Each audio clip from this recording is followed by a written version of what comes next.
첫 주제는 100년 만에 나올 만한 XX. 그래서 굳이 XS를 저희가 표현하지 않아도 뭐 예상은 되는 라임입니다. 국민의힘 이준석 대표가 지난 13일 기자회견에 이어 오늘도 윤석열 대통령이 자신을 뭐 이 XS, 저 XX라고 했다는 주장에 관련해서 좀 더 해설을 붙였는데요. 오늘 한 인터뷰에서 했던 말 먼저 듣고 가겠습니다. 적어도 하지만 앞뒤가 다르면 그냥 곤란합니다. 앞뒤가 다르다는 것은 결국에는 제가 그러면은 들은 평가는 이거 아닙니까? 100년 만에 나올 만한 당대표 그리고 조합하면 100년 만에 나올 만한 겁니까? 하세요. 예, 이준석 대표가 여러 말을 해서 하나씩 제가 좀 더 어떻게 보면 13일 말이 이준석 대표가 간만에 입을 연 것이고요. 오늘은 그 해설본을 본인이 쭉 라디오 인터뷰에서 얘기를 했습니다. 저희가 거기에 대해서 좀 더 하나하나 따져보도록 하겠습니다. 일단 이준석 대표가 한 얘기를 들어보면은 윤석열 대통령이 처음부터 이준석 대표에 대해서 반감을 가지고 있다. 이렇게 해석해도 되겠습니까? 이준석 대표의 주장에 따르면. 뭐 그건 본인의 생각이죠. 예. 제가 뭐 어디서부터 그 얘기를 알고 있느냐. 제 생각을 보면 제 기억에 의하면 예. 처음부터 누구의 원인 이런 것보다도 일단 입당 과정의 문제. 작년 그 7월 30날로 제가 기억을 하는데 예. 그 과정에서의 문제부터 시작됐는데 사실은 이준석 대표의 그동안의 윤석열 대통령에 대한 발언을 보면 4월 7일 날 발언이 있어요. 그날이 4.7 재보궐 선거하는 날인데 작년 3월 4일에 윤 대통령이 검찰총장 사퇴하고 나서 정치를 할지 말지 자명하던 기간이었는데 대선판을 윤 대통령이 윤석열이라는 분은 대선판을 견뎌내지 못할 것 같다는 말부터 시작을 해요. 그래서 쭉 그렇게 우호적인 얘기를 안 합니다. 이준석 대표가. 그때부터. 감정이 켜켜이 쌓였다. 제가 윤 볼 대통령 때. 입장에서 보면 그럴 수도 있겠군요. 있고 예. 또 이제 이준석 대표 입장에서 보면은 본인이 이제 당대표인데 6월에 이제 당대표가 됐잖아요. 대선 열차 출발한다고 했는데 거기에 대해서 별 뭐 대꾸도 없었고 뭐 이런 상황으로 볼 때는 서로 간에 오해가 쌓이면서 기싸움 같은 것도 있었고 이런 과정이 경선, 본선 또 당선 후 이렇게 지나오면서 좀 많이 커졌다 이렇게 생각을 하는데 어쨌든 13일에 기자회견도 그렇고 오늘 라디오 방송도 그렇고 참 저희 당 입장에서는 대표까지 지낸 분에 대해서 이걸 어떻게 생각해야 되나 참 난감합니다. 예. 어떻게 일단 뭐 보십니까? 저는 난감하진 않고요. 윤희석 대변인 입장에서는 난감한데. 네. 그럼 박원석 의원님은 그 뭐, 토요일 기자회견이나 뭐 오늘 방송하는 걸 보니까 이른바 이제 잔도를 불살랐다. 이제 돌아갈 길을 퇴로를 끊었다고 얘기하죠. 예.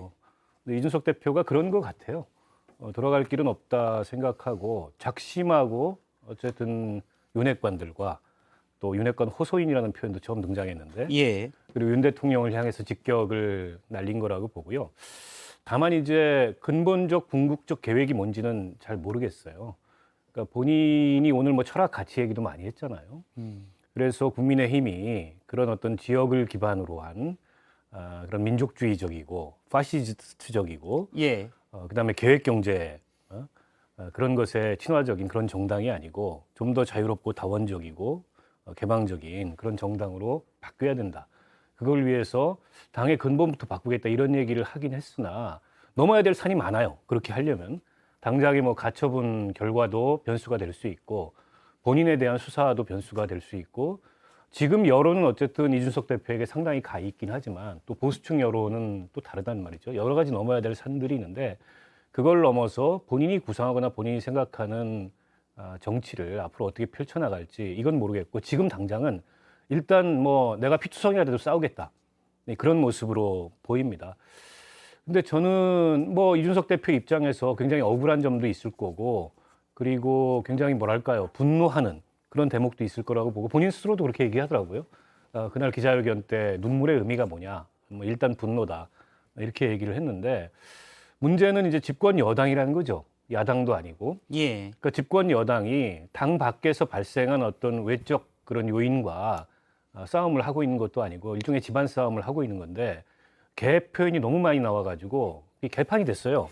더 이상 어떻게 수습할 수 없는 개판이 됐는데 국정 동력은 떨어질 대로 떨어져 있고 대통령 국정 수행 지지율은 바닥이고 또 이른바 이제 윤핵관 더하기 윤핵관 호소인이라는 분들은 이 상황을 수습하거나 상황을 반전시키거나 만회할 만한 역량은 없어 보이고 총체적인 난국이죠.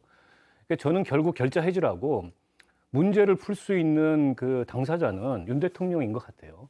근데 오늘 뭐 경축사 내용을 기대할 게 없었습니다. 솔직히 말해서 우리가 나중에 얘기 나누겠지만 8월 17일 날이 이제 취임 3개월 100일 기자회견을 하는데 그때 윤 대통령이 어떤 국정 기조전환과 쇄신의 면모를 보여줬냐, 그걸로 이준석이라는 리스크를 덮느냐, 예. 아니면 이 리스크가 계속 노출이 돼서 결국에는 이제 이준석과 싸우다 야당과 싸우기는커녕 이준석과 싸우다가 국정 능력이 다 소진되느냐, 저는 뭐 그런 갈림길에 놓여 있다고 봅니다. 일단 17일에 어떤 쇄신안을 내놔야 이 집권 여당의 내분, 갈등 이게 수습되냐, 이 부분은 좀 뒤에 또 얘기를 해보도록 하고요. 앞서 이제 저희가 이준석 대표의 얘기에 따르면은 100년 만에 나올 당대표다라고 저희도 기억하는데 윤석열 대통령이 후보 시절에 언급을 했습니다. 그런데 사석에서는 또 이 XX 저 XX라고 했다라면서 이제 이준석 대표가 그러면 앞뒤가 다른 것 아니냐라는 얘기거든요. 어떻게 보시는지. 그러니까 그 두 개의 말은 다른 맥락에서 나온 말이기 때문에 예. 붙이면 좀 어색해지죠. 그렇게 붙이면 사실 못할 말이 없어지는 건데 엊그제 이준석 대표의 기자회견을 저는 보면서 느꼈던 것이 내용에 있어서는 완전히 동의. 예. 그러니까 보수 정당이 나아가야 할 가치, 그 전까지 인적 네트워크를 중심으로 아름아름 운영했던 이 보수 정당이 이제는 반공 이데올로기를 넘어서 구체적인 이데올로기를 제시하고 국민들의 호소력 있는 국정 아젠다를 가지고 와야 된다에 대해서는 뭐 100% 동의한 예. 바입니다. 거기에 대해서는 뭐 철저하게 노선 투쟁할 필요도 있고 거기에 대해서는 저 역시도 그 노선 투쟁에는 동참할 의사가 분명히 있는데 문제는 결국 방식 아니겠습니까? 아까 말씀드린 대로 좀 거친 언어들. 근데 이준석 대표는 오늘 오전 인터뷰에서는 그것이 거친 언어가 아니라고 이야기는 했어요. 근데 저는 굉장히 맵게 느껴졌거든요. 이준석 대표의 말이. 근데 원래 이제 그 맵다라는 기준이 저같이 매운 걸 못 먹는 사람은 동네 떡볶이를 먹어도 매운 거고 예. 누구는 캡사이신을 들이부어도 맵지 않은 사람들이 있는 것인데 저는 기본적으로 이준석 대표의 말이라고 하는 것이 캡사이신이 좀 있다고 저는 생각이 좀 돼요. 그래서 저한테는 굉장히 맵게 느껴졌는데 아마 다른 국민들께서도 꽤 이준석 대표의 말이 맵다고 느껴질 수 있을 것 같아요. 아무리 이준석 대표가 맵지 않다고 이야기하더라도 저는 이준석 대표는 여당의 대표로서 사실상 이제 대선 후보급으로 분류가 됩니다. 여당의 대표는 늘 그렇게 분류가 되니까. 그럼 그의 말 한마디 한마디는 정말 천금 같아야 된다고 생각하거든요. 그리고 지금 이준석 대표는 윤석열 대통령을 직격하고 있는 상황이거든요. 그렇게 했을 때 좀 말은 훨씬 더 정제되고 훨씬 더 차분하고 거기에 예. 감정이 빠진 상태에서 전달을 해야 이준석 대표에 대해서 반감이 있는 사람들조차도 훨씬 더 냉정하게 이준석 대표의 말을 받아들일 수 있다고 생각합니다. 그래서 이준석 대표의 말과 그다음에 내용과 거기에 대한 지향점에 대해서는 제가 전적으로 동감하는 바이지만 그 형식과 방식에 있어서는 제가 다소 동의하기 어려운 부분들이 있습니다. 아니 이준석 대표를 그렇게 오래 봐놓고 그러면 이준석이 아니죠. DNA 토요일 날 기자회견 같은 면모야 이준석, 그야말로 이준석이죠. 제가 이준석 살아온 대표를 DNA다라는 말씀이시죠. 이준석 대표를 오래 봐왔던 것은 방송 패널이었고 동시에 전 최고위원 내지는 최고위원일 때 봤고 지금은 대표였고 그러니까 대표가 끝난 이후에 지금 이 어떤 전직 여당 대표잖아요. 이때와 이때는 달라야 된다고 생각해요. 그 전까지는 패널로서는 매운맛을 쏴도 되죠. 100년 만에 나올 만한 XX인지는 솔직히 저는 잘 모르겠는데 예. 정말 100년 만에 나올 만한 정치적인 왼수 관계가 된 건 맞는 것 같아요. 네, 이 대통령하고 집권여당 대표가 이런 수준의 정치적인 왼수 관계로 가는 게 정말 쉽지 않은 일이거든요. 저희가 보통 정치적으로는 뭐 5월 동주 이런 게 훨씬 일반적인 거 아닙니까? 이게 실제로 굉장히 경쟁 관계에 있어도 사실 한 배를 타 있으면 뭔가 이 파고를 같이 좀 헤쳐 나가야 되는 게 정치적으로는 훨씬 일반적인 일인데 지금의 이런 어떤 대통령과 이 집권여당 대표의 진흙탕 이 싸움의 관계는 정말로 상식적으로는 거의 납득하기가 굉장히 어려운 감정적인 수준까지 지금 치달아 있는 상황이라서 이거는 사실 제가 보기에는 정치적으로 해석하는 것 자체가 원래 우리가 가지고 있는 일반적인 정치적인 판단과 이런 거에서 많이 벗어나 있어요. 이 상황 자체가. 예전에 보면 현직 대통령과 집권여당 대표의 갈등 대표적인 게 이제 이명박 전 대통령과 박근혜 당시 대표와의 갈등이었는데요. 지금 나오는 언사 표현들을 보면 그때보다 더 일단 과격한 건 맞는 것 같아요. 박근혜 전 대통령이 대표이던 시절에 이명박 대통령은 아니었습니다. 아 그런가요? 예. 예. 비대위원장을 나중에 했죠. 예, 비대위원장. 그러니까 이런 적은 없었어요. 그리고 소위 말하는 정풍 운동이라는 거, 초선이나 이렇게 젊은 의원분들이, 젊은 정치인들이 당의 어떤 쇄신을 위해서 발언을 하는 그런 경우도 많았었지만 대통령을 직접적으로 거론한 적은 없었단 말이에요. 예. 근데 이제 이준석 대표의 발언이 이제 이런 거예요. 제가 아까 4월 7일, 작년 4월 7일 첫 발언에 윤 대통령은 대선판을 버틸 재간이 없다라고 제가 순화한 거예요. 사실은 재산이 없다라고 그랬어요. 그게 뭡니까? 자산 이런 게 없다는 아니요, 재산이 없다는 얘기, 돈이 없어서 입당한다는 거예요. 아. 그럼 생각을 해보십시오. 실제 맞죠? 무소속으로 혼자 하기에는 누가 그걸 감당을 하겠어? 근데 그 말은 듣고 보면 굉장히 의미심장한 얘기입니다. 들어올 수밖에 없다는 얘기를 그렇게 하는 그 발언의 어떤 뉘앙스, 그 어법, 그 은유, 그것들이 기존에 가지고 있었던 국민들이 생각하는 거를 뛰어넘기 때문에 당사자 입장에서는 굉장히 아프게 들리는 거죠. 일단 기분 나쁠 수 있는 말들을 너무 많이 쌓아왔다라는 얘기죠. 근데 예. 이제 저는 국민의힘의 윤핵관들도 그렇고 또 국민의힘의 좀 나이 드신 정치인들도 그렇고 이른바 싸가지론으로 이준석을 비판하기 시작하면 절대 이준석을 이길 수가 없다고 생각해요. 아니 언제는 이준석이 안 그랬습니까? 그리고 당대표가 달라졌다 그래서 당대표가 됐다 그래서 달라진 적이 없어요. 근데 이제 이준석이 말하고 있는 바, 이준석이 얘기하고 있는 보수 정당의 모습, 그리고 거기에 미치지 못하는 지금 윤석열 정부나 이른바 윤핵관들의 모습에 대해서 그러면 다른 어떤 이 반론을 제시할 수 있어야 되는데 그게 아니고 말을 그렇게 싸가지 없이 하냐. 그리고 뭐 거친 얘기를 하냐. 뭐 이 XX 저 XX. 아니 까놓고 얘기하면요. 이 XX 저 XX에 여기서 안 들은 분이 있어요? 돌려서라도 다 들었잖아요. 그런 얘기 사석에서 한다는 거. 지금 이준석 대표가 기자회견한 지 만 48시간이 지났는데 대통령실 관계자고 국민의힘 의원들 누구도 그런 말을 한 적이 없다고 부인하지를 못해요. 했으니까. 그걸 다 전해 들어서 우리도 알고 있으니까. 그러면 지금 EXX, JXX는 저희가 개별적으로 들은 게 아니라 이준석 대표가 그런 얘기를 듣고 왔다 그 말씀이시죠? 아니 저희도 전해서 들었어요. 저도 국민의힘 관계자를 통해서 들었어요. 사석에선 그런다더라. 안 들은 분 있냐고요. 언론도 다 알고 있는 바고 부인 못 하잖아요. 저도 그러면 제가 그렇게 듣고 살았냐는 말씀. 아니 저도 처음에 그러면 그렇게 들었어요.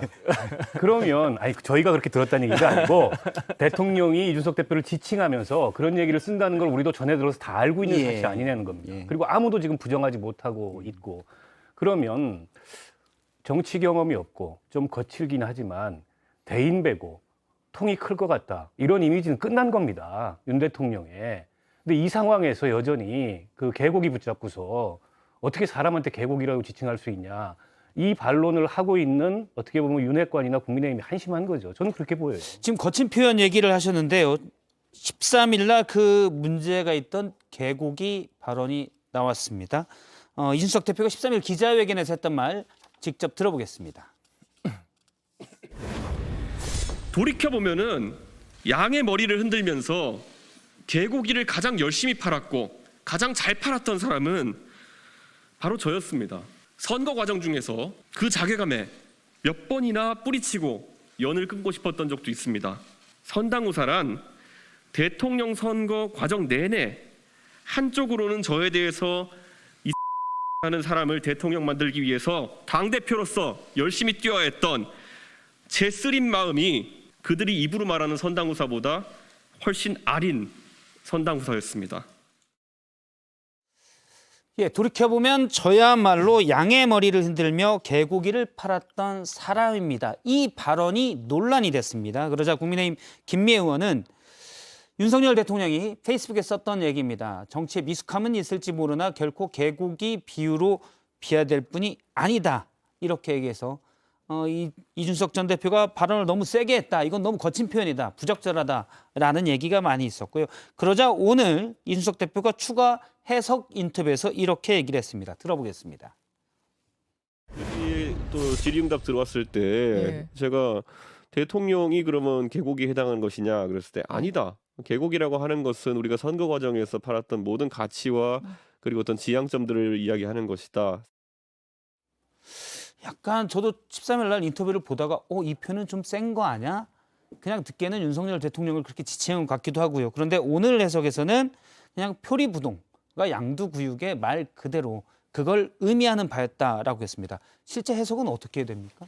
그러니까요. 그러면 표리부동이라고 하셨으면 더 좋았을 거 예. 아닐까 싶어요. 그러니까 같은 의미를 전할 때 양두구육이라고 하는 의미가 가지는 것과 표리부동이 하는 것과 결국 지향점은 같지만 그 농도가 좀 다르잖아요. 예. 거친 정도가 좀 다르고 제가 아까 말씀드린 대로 이준석 대표의 지향점은 명확하고 저는 그 지향점이 우리 보수정당에서 일어나야 되는 문제라고 생각합니다. 우리 정당에 반드시 해내야 되는 일이라고 생각합니다. 근데 그런 걸 더 잘해내려면 표현에 있어서 훨씬 더 정제되었고 훨씬 더 무겁고 정말 천금 같은 말 한마디가 사실은 더 호소력이 있다고 생각하거든요. 그런 의미에서 어차피 같은 표현이라면 그 양두구육보다는 표리부동이 더 좋은 표현이 있잖아요. 그럼 이건 오해도 불릴 필요도 없고 그런 의미에서 저는 뭐 표리부동이 더 적절한 표현이 아니었나? 근데 같은 말은 아니니까요. 그러니까 라고 생각이 됩니다.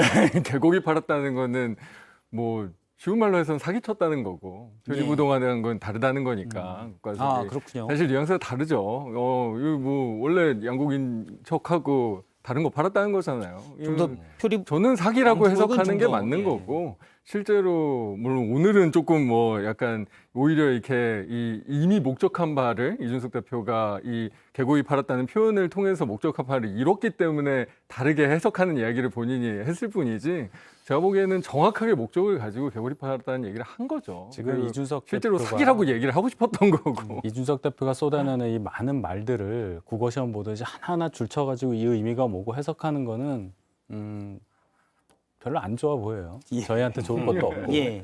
다만 제가 궁금한 것은 그날 많은 억울함을 토로하고 뭐 이해하는 바도 많습니다. 그리고 공감되는 부분도 많아요. 왜 없겠어요. 이준석 대표가 옳은 말을 많이 해왔는데 국민들이 갖고 있는 또 당원들이 갖고 있는 본인의 허물에 대한 본인이 갖고 있는 의혹에 대한 해명은 하나도 없었다는 것이 참 의문이었고 저는 솔직히 얘기해서 그 부분을 어느 정도 본인의 입으로 해명할 줄 알았습니다. 그래서 기존의 언론 보도로 알지 못했던 아 진짜 아니구나라고 느껴질 만한 그 화려한 언변으로 뭔가를 우리한테 줄 알았어요. 근데 거기에 대한 얘기는 하나도 없었기 때문에 본인의 잘못에 대한 언급은 1도 없었다. 잘못인지 아닌지도 모르죠. 본인 주장에 의하면. 그럼 예를 들어 7억 각서에 관한 부분은 자기는 몰랐다고 그냥 퉁칠 게 아니라 전후 사정을 잘 설명을 하고 뭔가 국민을 설득하는 그런 과정이 있는 게 맞지 않았나. 그걸 언론에서 좀 물어봐 주셨으면. 예, 저희가 마침 쭉 흐른 대로인데 뒤에 또 그 얘기를 할 겁니다. 준비를 저희가 다 했습니다. 아니 본인한테 직접 여쭤봐 아, 달라고요. 직접이요? 예. 출연하신다면서요. 오늘 제가 그쪽 제작진에게 의견 전달을 네. 하겠습니다. 저는 개고기는 좀 예. 시각이 달라서 그런지 개고기 이런 발언은 저는 그냥 뭐 흘려 들었습니다. 그냥 비유겠거니. 늘 그런 사자성어 이런 비유를 자주 하니까 그보다 제가 더 훨씬 의미 깊게 세게 들은 말은 북송 어민 사건이나 서해 공무원 사건을 두고 북풍이라는 표현을 썼어요. 예. 그런 걸로 지지율 회복 안 된다. 그동안의 보수 정당이 보이는 모습하고 굉장히 다를 뿐만 아니라 당내에서는 어쨌든 부채질을 열심히 하고 있어요. 하태경 의원 같은 분이 이준석 대표와 굉장히 가까운. 근데 그걸 한마디로 규정을 했습니다. 이거 부품 공작이다. 이런 걸로 보수가 더 이상 이 정치적으로 연명하려고 해서는 안 된다. 예. 사실은 그보다 센 말이 어디 있습니까? 그리고 역시 앞서 말하는 노선 같은. 네, 그리고 낡은 보수의 면모를 뭐 전체주의적이거나 민족주의적인 거, 대한민국의 정치 세력 중에 민족주의적이지 않은 정치 세력이 어디 있어요? 얼마간 다 민족주의적인 요소들이 있습니다. 근데 거기서 더 나가서 파시즘적이고 그리고 이 계획 경제에 익숙한 뭐 이런 등등의 표현을 했어요. 굉장히 사실은 센 말들이거든요. 저는 가치나 노선에서 측면에서 보면 개고기 이런 표현보다 이게 훨씬 센 말인데 여기에 대한 답변이 있느냐는 거예요. 지금 국민의힘이나 윤석열 정권이나. 그러니까 오늘 8.15 경축사 우리가 나중에 다루겠지만 거기 보면 윤 대통령도 똑같은 얘기예요. 자유, 뭐 인권. 이준석 대표하고 외형적인 노선에 있어서는 다른 게 없는 것처럼 보입니다. 그런데 두 사람이 지금 뭐 죽도록 싸우고 있어요. 그게 뭐 노선은 같지만 성향이 안 맞아서인지 스타일이 안 맞아서인지 어쩐지 모르겠지만 저는 오히려 이른바 윤핵관과 윤핵관 호소인이라는 분들이 그러면 이준석이 생각하는 것과 달리 우리는 보수정당을 윤석열 정권의 보수정당을 혹은 윤석열 정권의 국정운영 기조를 이렇게 가져가겠다라는 걸로 싸움이 돼야 이게 싸움이 되는데 그게 아니고 싸가지가 없다. 이런 걸로는 저는 이준석의 싸움의 기술을 못 넘어선다고 봐요. 저도 오늘, 거기 예. 관련해서 말씀드리고 싶은 게 뭐냐면, 그러니까 우리가 지금 양두구육 얘기를 해서 제가 양두구육 뭐 표현의 방식 이런 얘기를 했는데 사실 이준석 대표의 말에 가장 저는 진정성이 느껴졌던 포인트는 바로 윤핵관들이 그 강북 지역 출마해라 그 역이었거든요. 제가 그 마침 서울 강북 지역에 있는 사람으로서 도봉갑 위원장으로서 도봉갑의 당협위원장으로서 이준석 대표가 그 말이 얼만큼 진심인지 제가 알아요. 왜냐하면 이준석 대표가 있는 노원병 지역구랑 제가 있는 도봉갑 지역구가 바로 붙어 있는 지역이거든요. 예. 지역 이슈도 겹치고, 그러니까 민심이 가장 비슷한 그 환경이에요. 이준석 대표나 저나. 근데 이준석 대표를 대하는 국민의힘의 태도, 지금까지 이른바 우리가 뭐 북풍이라고 표현을 하셨지만은 이런 북송 어민 사건이라든지 그간의 윤석열 정부에서 추진해왔던 정책이나 국민의힘에서 보여왔던 태도들이 과연 그 강북 지역에 있는 주민들의 민심을 어떤 식으로 흔들었는지를 보게 되면 사실 이준석 대표의 그 윤핵관 강북 출마 정말 진심이었다고 저는 느껴져요.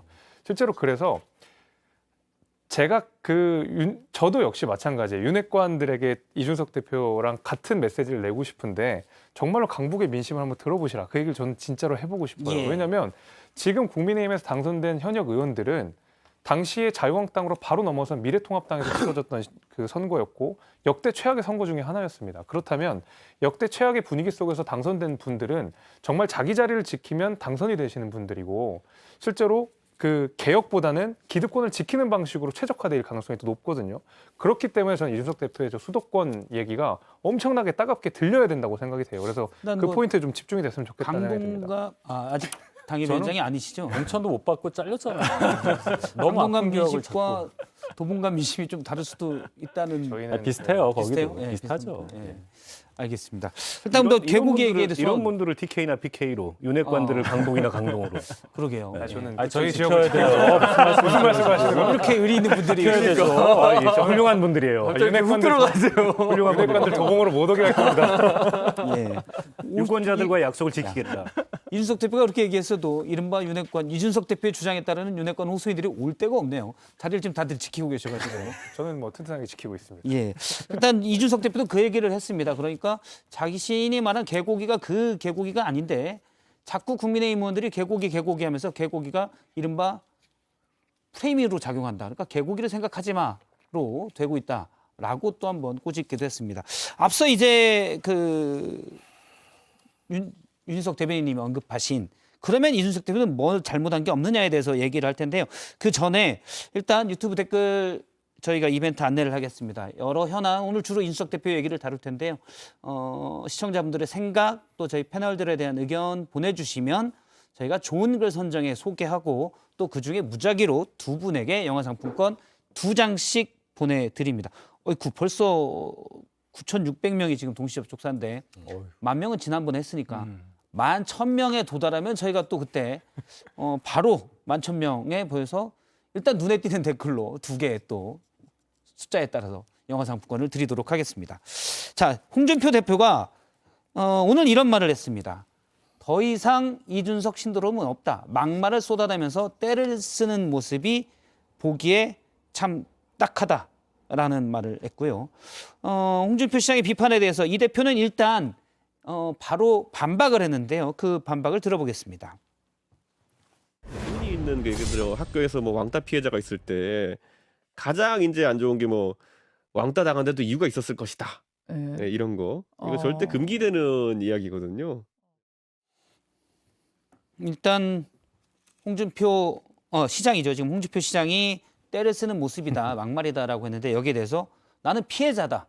피해자가 뭐라고 하는 것을 왜 네 탓이 있을 거야라는 그런 프레임을 하느냐라고 얘기했습니다. 그런데 같이 나온 얘기가 앞서 윤희석 대변인님이 얘기했듯이 본인이 처음에 문제를 일으켰는 부분에서 왜 언급이 없냐 이런 얘기를 했었거든요. 네, 사실 어떻게 보십니까? 왕따 호소인이 되는 것도 좀 이상하긴 해요. 그러니까 왕따 호소인. 네, 이거 좀 이상하긴 하죠. 그러니까 앞서 얘기에 조금 연결되는 이야기인데 그러니까 실제로 수십만이 그때 제가 이제 유튜브 동접자가 수십만이더라고요. 다 이준석 대표가 무슨 얘기하나 정확하게 얘기해서는 어떻게 윤석열 대통령을 욕하나. 라는 관심으로 사실 국민들이 보고 있었던 거예요. 거기서 굉장히 정제된 언어로 우리 당의 보수적인 노선 변경과 그런 어떤 윤핵관들의 그런 험지 출마와 이런 것들을 정말 정제된 언어로 하면 이게 맥락에 맞았을까요? 아마 뭐지 이게? 이런 황당한 기자회견을 이준석 대표가 지금 왜 하지? 예. 라고 사실 생각할 수밖에 없는 맥락이었어요. 이준석 대표로서는 격한 표현을 쓸 수밖에 없다. 네, 저희가 굳이 뭐 이런 어떤 그 보수적인 여러 가지 노선 이 보수 정당이 가야 할 길에 대해서 우리가 말을 붙일 뿐이지 이날 이준석 대표의 이 기자회견을 전 국민이 굉장히 관심 있게 모든 언론이 모두 다 관심을 가지고 지켜봤었던 이유는 윤석열 대통령을 얼마나 세게 욕하나에 대한 관심사였거든요. 우리가 그렇게 지켜봤던 거고 이준석 대표는 사실 자기 원래 방식대로 뭔가 요구와 수요에 맞는 가장 적절한 화법을 구사했어요. 제가 보기엔. 그런 거 아니에요? 장철민 의원님의 생각이 약간 이준석 대표가 얼마나 윤 대통령을 세게 비판하나 생각이 좀 아니, 근데 반영된 거 아닙니까? 물론 저도 이제 요즘에 그런 반성이 들긴 해요. 이게 자꾸 제가 그런 거 바라고 있긴 하더라고요. 그러니까 더 싸웠으면 좋겠다. 예. 더 거친. 민주당에서 하셔야죠. 아니 그러니까. 그래서 근데 그게 그러니까 진짜 정치하는 사람으로서 바람직하지는 않으니까 예. 저도 진짜 그런 반성이 최근에 들긴 하더라고요. 실제로. 저도 이제 사회자 입장에서 네. 중립적으로 얘기 드린 겁니다. 그걸 지켜보는 입장에서 굉장히 이게 불안하고 답답하고 참담하고 막 그런 거예요. 이걸 어떻게 해야 됩니까? 저희 당에서 공천에서 한 분이 대통령이 됐고 한 분은 당대표인데 이 와중에서 막 거친 말이 오가고 한 분이 기자회견을 하면서 이렇게까지 얘기할 줄 누가 알았겠어요. 그리고 이분이 또 앞에 또 무슨 문제가 있어요. 근데 그 얘기는 안 해. 그리고 또 오늘 라디오 나와서 또 그렇게 해. 이거 어떻게 해석을 하고 어떻게 대응해야 될지 모르기 때문에 더 얘기한 게 사실 굉장히 괴롭지만 그래도 하나 갈래를 따자면 본인 얘기 해줬으면 좋았을 뻔했는데 왜 안 했냐라는 얘기를 제가 꺼낸 겁니다. 예. 그 오늘 방송에서도 그런 질문을 진행자가 했는데 형사적인 결론이 나면 그에 대해서 또 별도의 기자회견이 됐든 뭐 자기 설명의 기회를 갖겠다고 얘기를 한 걸로 봐서 그냥 입 다물지는 않을 것 같아요. 물론 이제 도의적인 차원에서 어쨌든 당대표 입장에서 징계를 먹었으니까 그에 대해서는 당원들과 국민들한테 사과하는 게 맞죠. 이제 본인은 했다고 생각하는 것 같아요. 기자회견 모두에 그런 얘기를 했기 때문에. 그러나 이제 구구절절히 지금 그에 대해서 뭐 사실관계를 가지고 변명, 해명 이런 거는 안 하니만 못하다 이런 판단이 들어서 안 한 것 같고. 근데 이제 논리적으로 보면 이런 거예요. 징계 받아서 조용히 당원들 만나면서 이 유랑 정치 하고 있었는데 돌면서. 근데 그랬던 과정에서 문자 공개된 것 이외에 비상 상황으로 갈 이유가 없는데 문자가 공개되니까 그에 대해서 해명하고 누구라도 나한테 사과하는 게 아니고 그냥 찍어내기로 바로 들어가더라. 의도된 비상 상황을 선언하고. 근데 이제 그런 상황 설명은 객관적인 관객들이 보기에, 관철자들이 보기에 이준석 말이 별로 틀리지가 않아요.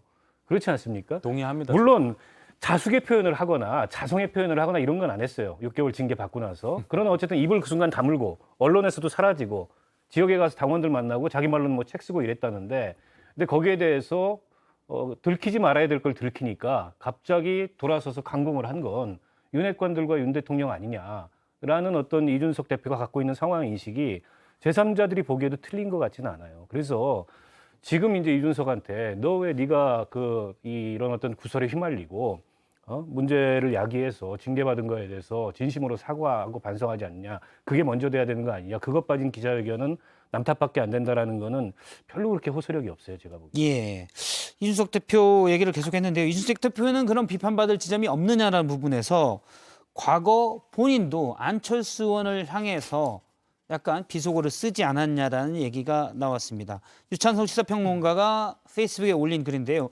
이준석은 안철수 그 XX라는 욕한 사실이 알려지고서도 사석에서 한 말이라 문제되지 않는다라고 본인은 얘기했었다라는데요.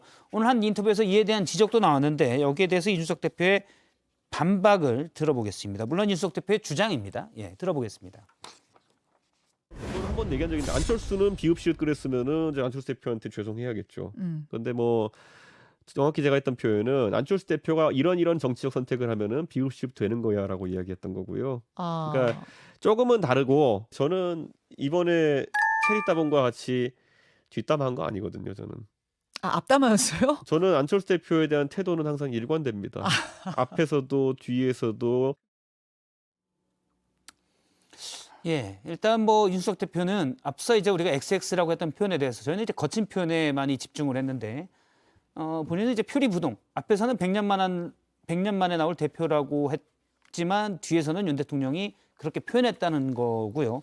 본인이 안철수 의원을 향해서 했던 말은 앞에서나 뒤에서나 똑같이 했기 때문에 문제가 없다라는 주장입니다. 이거는 뭐 어떻게 받아들이십니까? 그건 참 궤변에 가까워요. 예. 표현이 일관되기 때문에 나는 잘못이 없다는 건 그는 일부분은 논리적으로 통하죠. 내가 적어도 겉과 속이 다른 사람은 아니다라는 거. 다만 여기서 우리가 지적하는 것은 안철수라는 큰 정치인에 대해서 그렇게 표현하는 것이 맞느냐. 직접 지칭하진 않았다고 본인은 주장하죠. 안철수 대표는 뭐뭐야라고 한 게 아니라 안철수 대표가 이렇게 하면 뭐뭐가 되는 거야라고 했다. 이런 식으로 이제 우회적으로 하는 건데 듣는 사람은 그렇게 안 하죠. 그 단어를 언급했다는 거, 그 단어와 안철수 대표가 연관된다는 것만으로도 예. 사람들은 감정선이 딱 걸려지게 되거든요. 그 부분에 대해서는 얘기를 안 하는 것이 저는 그 부분이 참 신기해요. 어떻게 그걸 그냥 넘어가는지.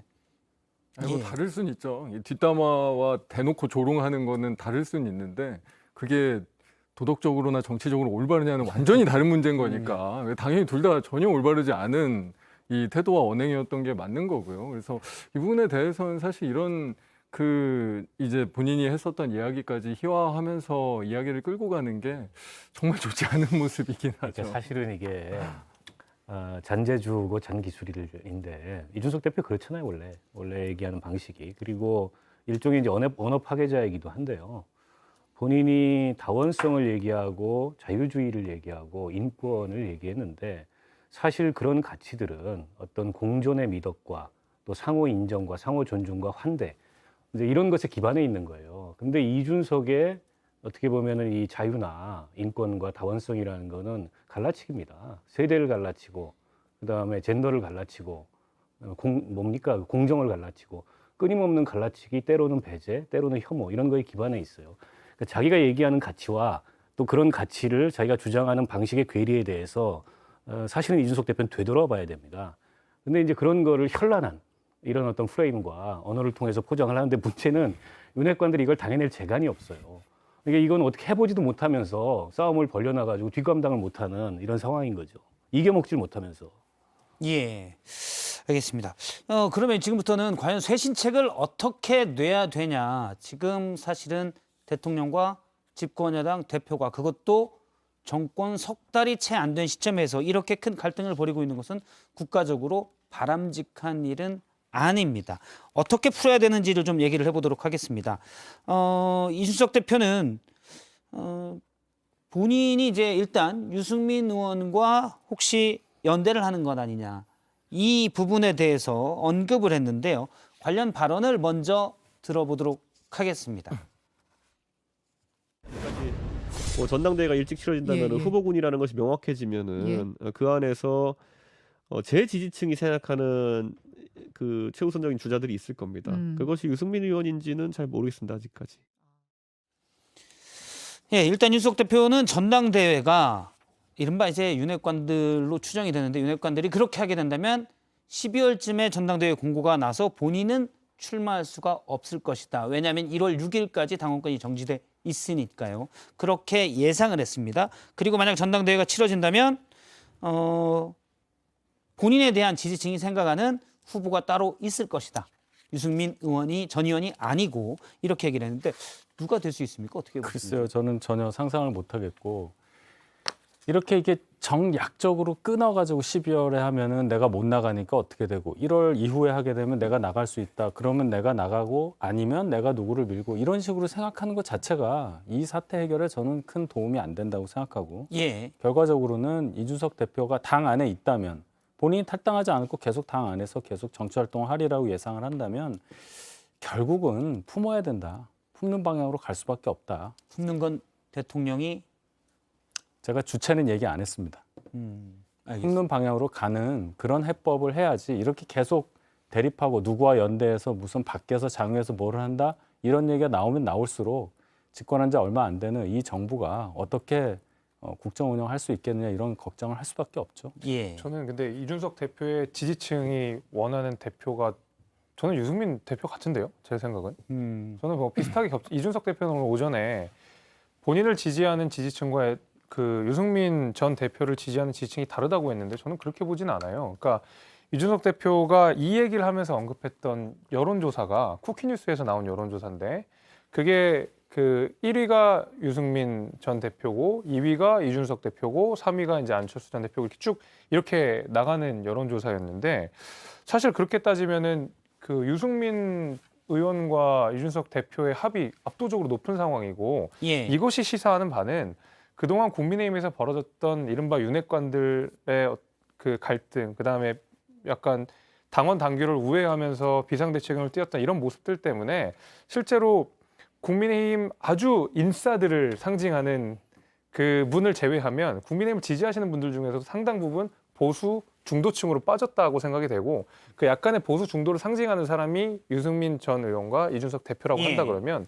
이들의 포션 자체가 커졌다고 보거든요. 실제로 저는 그래서 지지층을 공유하고 있다고 봅니다.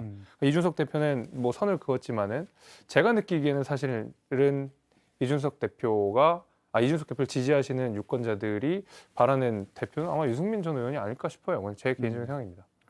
저도 바라기는 뭐 유승민 대표였으면 좋기긴 했는데 그 단순한 산술합계가 가능할 거냐에 대해서 아마 판단들이 훨씬 복잡하게 있을 수밖에 없으니까 이준석 대표도 오늘은 선을 그었지 않나라고 저는 읽히긴 했거든요. 정말로 지지층이 완전히 겹치고 그냥 조기 전당대회를 했는데 플러스 한 것만큼의 지지율로 예. 실제로 당권을 획득할 수 있다라고 하면 지금 바로 유승민 대표하고 바로 이제 정치적인 공조 같은 것들을 해나가면서 전당대회 전략을 구상해야 될 텐데 그게 생각보다 그렇게 간단한 일이 아니기 때문에 정치공학적으로 그래서 이 이준석 대표조차 어떻게 보면 본인이 살 길을 다음 전당대회에서 어떻게 보면 살 길을 찾아야 되지 않습니까? 그런 어떤 여러 가지 구상 안에 지금 있는 거 아닌가라는 생각이 저는 더 많이 들더라고요.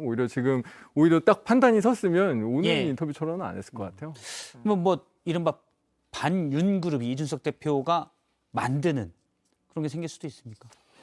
글쎄요, 뭐 플랫폼을 만든다고 하지 않습니까? 그런 어떤 틀은 만들고자 하는 것 같아요. 그리고 뭐 거기에 어떤 본인이 생각하는 가치나 이런 걸 투영해서 이제 내용을 만들어 가려고 할 텐데 현역 의원들을 기준으로 생각해 본다면 사실은 쉽지 않은 일이죠. 차기 전당대회 향배가 아직은 뭐 예단하기는 어렵습니다만 적어도 이준석 대표가 다시 그 자리에 복귀할 가능성은 굉장히 희박해 보여요. 본인 스스로도 예. 그걸 느끼고 있고. 그럼 이게 공천이 달린 문제이기 때문에 현역 의원들이 쉽사리 움직이기 싫고 쉽지 않고 또 게다가 이준석 대표에 대한 반발도 지금 나오고 있지 않습니까? 너무 나갔다. 때문에 아마 뭐 현역 의원들의 참여나 이런 걸 기대하지 않고 즉 차기 전당대회에서 뭔가 이게 반윤 세력, 이준석을 구심점으로 한 본인이 출마하지 못하더라도 이걸 결집해서 뭘 해보겠다기보다는 당 안팎에 걸쳐서 일종의 이제 장애 정치 비슷한 이제 그런 역할을 계속하면서 본인이 생각하는 가치와 지향을 중심으로 또 이 정부가 보이고 있는 그리고 국민에 보이고 있는 여러 가지 한계들에 대한 비판을 통해서 예. 뭔가 자기 세력화를 나름대로 해갈 텐데 이게 당장 차기 전당대회에서 그럼 이준석의 대체 카드로 뭐 유승민을 혹은 누구를 점찍고 그걸 이제 당대표 당선시켜서 총력을 기울이는 그런 형태의 세력화는 쉽지 않아 보입니다. 알겠습니다.